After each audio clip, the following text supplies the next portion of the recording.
نہیں کر سکتی۔ اس لیے یہ جو موجودہ نظام ہے یہ موجودہ حکمرانوں سے اور جو حالیہ پوزیشن کے لوگ بنے ہیں ان سے یہ نظام حل نہیں ہو سکتا۔ جماعت اسلامی کی پالیسی یہ ہے کہ یہ لوگ حکومتوں میں رہے ہیں۔ جو موجودہ وزیر اعظم صاحب ہیں یہ پنجاب کے وزیر اعلیٰ رہیں اور مسلسل رہیں، ان کے بڑے بھائی پاکستان کے وزیر اعظم رہیں، جو ان کے ساتھ شریک لوگ ہیں ان کی سندھ کے اندر 14-15 سال سے حکومت ہے۔ جو موجودہ اپوزیشن وفاق میں بنی ہے خیبر پختونخوا میں گزشتہ 9 سال سے ان کی حکومت ہے۔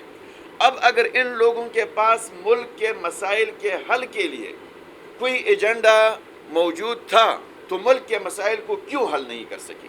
اس کا مطلب یہ ہے کہ یہ صرف نعرے لگاتے ہیں، ان کے پاس کوئی ایجنڈا نہیں ہے، ان کے پاس کوئی حل نہیں ہے، اور ان کے پاس حل یہ ہے کہ یہ بیرونی قرضوں کی طرف دیکھتے ہیں، اندرونی قرضے لیتے ہیں اور IMF کی طرف اور ورلڈ بینک کی طرف رجوع کرتے ہیں۔ اس لیے اور ان کے اوپر عوام کا اعتماد نہیں ہے ان کی کرپشن کی وجہ سے، ورنہ پاکستان تو ملک ہے کہ جہاں صرف فطرانے کے مد میں 4 ارب سے زیادہ لوگ روپے عید کے فطرانے میں دیتے ہیں۔ ملک پوری دنیا کے اندر چیریٹی میں اس کا ٹاپ نمبر ہے، لوگ یہاں پر چیریٹی دیتے ہیں، لیکن حکمرانوں کو اور اپنے ملک کے مستقبل کے لیے کیوں نہیں دیتے؟ اس لیے کہ ان حکمرانوں کے اوپر اعتماد نہیں ہے، ان کے کرپشن کی وجہ سے، ان کے بدعنوانی کی وجہ سے، ان کی چوری کی وجہ سے۔ اور جتنے بھی لوگ آئے، موجودہ حکمران ہو یا موجودہ اپوزیشن ہو، سب نے باری باری حکومتیں کی ہیں۔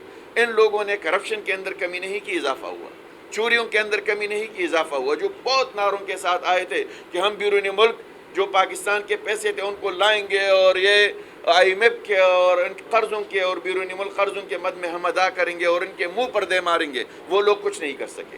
نہ بیرونی ملک کے اپنے بینک اکاؤنٹس کے پیسے لے آئے ہیں اور نہ یہاں پر کوئی ان کے پاس جامع پلان تھا جس کی بنیاد پر ملک IMF کی غلامی سے بچ جاتا۔ اس لیے جماعت اسلامی یہ سمجھتی ہے کہ ان لوگوں کا ایجنڈا ایک ہے، پروگرام ایک ہے، قوم کے پاس اب اور کوئی آپشن نہیں ہے، قوم کے پاس صرف ایک آپشن ہے اور وہ جماعت اسلامی ہے۔ ہم نے ثابت کیا ہے اس صوبے کے اندر ہمارے پاس کچھ وزارتیں رہی ہیں، لیکن ہم اللہ کا شکر ادا کرتے ہیں کہ جو ہمارے پاس وزارتیں رہی ہیں اس میں کوئی کرپشن نہیں ہوئی، اور اس کا اقرار احتساب عدالت نے بھی کیا، اس کا اقرار نیب نے بھی کیا ہے کہ جماعت اسلامی کے وزراء کے اوپر کوئی کرپشن کا داغ نہیں ہے۔ ہمارے وزراء نے کوئی چکر نہیں لگائے عدالتوں کے، کوئی نیب کے چکر نہیں لگائے، کوئی جیل کے اندر نیب کے کیسز کے اندر نہیں ہوئے۔ اس کا مطلب یہ ہے کہ ہمارے پاس ہے اور ہمارے اوپر لوگوں کا اعتماد ہے، ہمارے اوپر لوگوں کا اعتماد ہے۔ انشاءاللہ ہم ملکی وسائل کے ساتھ، اس قوم کی دولت کے ساتھ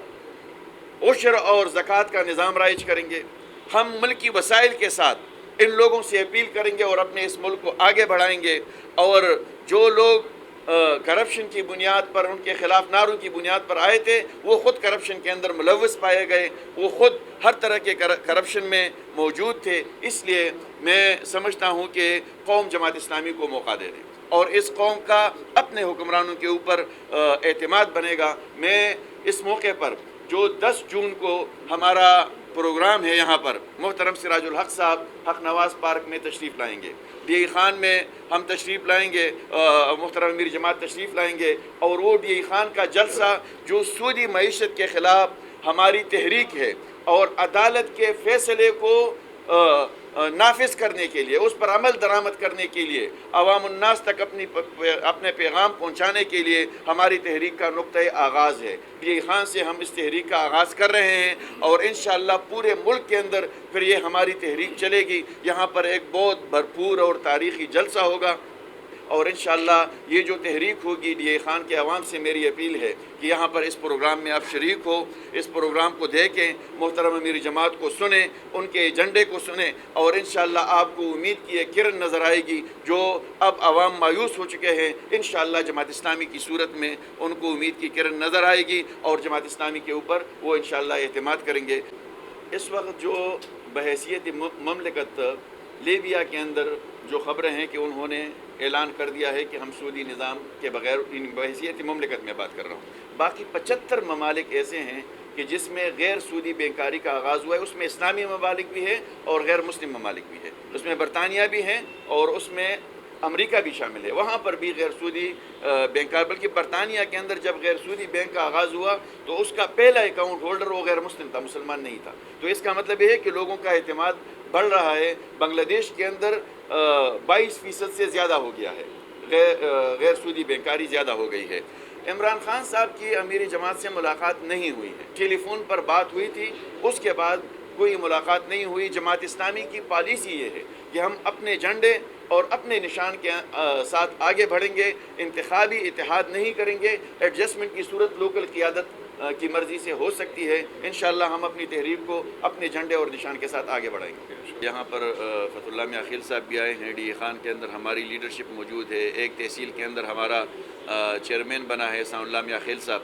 حکومت جب آئے گی تو ترقیاتی کام حکومت کے وسائل سے کریں گے. جو آپ الخدمت کی بات کرتے ہیں، الخدمت تو ہمارا خدمت کا شعبہ ہے، اس میں ہم کوئی تمیز نہیں رکھتے، ضرورت مندوں کا امداد کرتے ہیں. کل میں نے ان کی ایک بریفنگ سنی ہے، الحمدللہ 2 سولر پمپ جس کے 2 ملین سے زیادہ کی قیمت ہے ڈی اے خان کے اندر انہوں نے بنائے ہیں اور وہ کام کر رہے ہیں جہاں بالکل پانی کا مسئلہ تھا. تو باقی اس کے علاوہ جو کام ہے یہاں پر ہمارا آغوش کا ادارہ اور وہ موجود ہے، لیکن جو اصل ترقی ہے وہ تو حکومتی وسائل کے ساتھ ہے. اب ہمارا چیئرمین یہاں پر آیا ہے اور انشاءاللہ ہم ثابت کریں گے کہ تحصیل درابن باقی تحصیلوں کے مقابلے میں زیادہ آگے بڑھے گا، زیادہ منصوبے کے ساتھ آگے اپنے کام کو آگے بڑھائے گا اور اچھے ویژن کے ساتھ انشاءاللہ ڈی اے خان کو ترقی دے گا.